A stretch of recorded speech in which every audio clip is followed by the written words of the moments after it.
இன்னைக்கு நம்ம ராகி புட்டு எப்படி செய்யலான்னு பார்க்கலாம். இதுக்கு தேவையான பொருட்கள் என்னன்னு பார்க்கலாமா?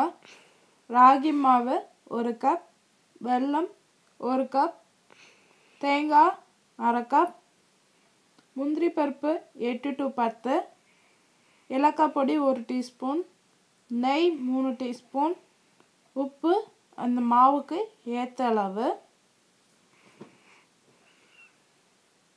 இப்போ எப்படி செய்யலான்னு பார்க்கலாம். இதெல்லாம் ரெடி பண்ணி வச்சுக்கோங்க.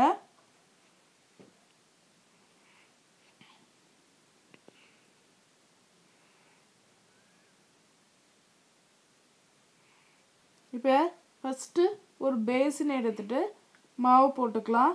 மாவு போட்டதுக்கப்புறம் மாவு மேலே மாவுக்கு தேவையான அளவு உப்பு போட்டுக்கலாம்.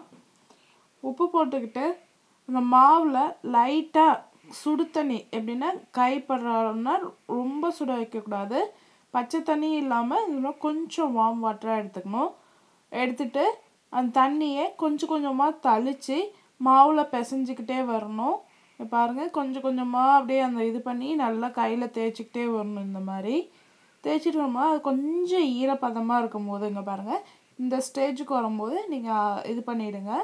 இப்போ இட்லி சட்டியில் தண்ணி வச்சு அது மேலே அந்த மாவை வச்சு அதுக்கு மேலே நீங்கள் தேங்காய் இப்படி வச்சுக்கிறதுனாலும் வச்சுக்கோங்க. அப்படி இல்லை எனக்கு தேங்காய் நான் நெய்யில் வாட்டி போட்டுக்கிறேன்னா நீங்கள் அந்த மாதிரி கூட வாட்டி போட்டுக்கலாம். நான் தேங்காவையும் வேவிச்சிருக்கேன். அதனால் இங்கே பாருங்கள், இப்போ நல்லா வெந்து வந்திருக்கு. இதை தனியாக இங்கே எடுத்து வச்சிடலாம்.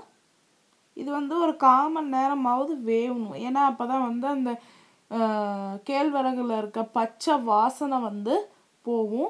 அதுக்கப்புறம் வெல்லம் ஒரு கிண்ணியில் போட்டு பாகு காய்ச்சி வச்சுக்கலாம். அதுக்கப்புறம் முந்திரி பருப்பை வறுத்து வச்சுக்கலாம். இப்போ நல்லா வெந்து வந்திருக்கு. இதை இப்போ என்ன பண்ணலாம்னா அந்த தாம்பாளத்தில் நம்ம கொட்டிக்கலாம். கொட்டி நல்லா கலந்துக்கிட்டுங்க. பாருங்கள், இப்போ நல்லா வெந்திருக்கு. இதில் இப்போ ஏலக்காய் பொடி, நெய் போட்டு நல்லா கலந்துக்கலாம்.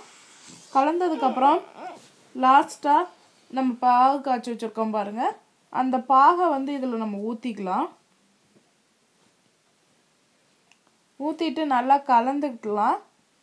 இப்போ ராகி புட்டு ரெடி ஆயிடுச்சு. செஞ்சு பார்த்துட்டு உங்கள் கமெண்ட்ஸை போடுங்க. எங்கள் சேனலை சப்ஸ்கிரைப் பண்ணுங்கள்.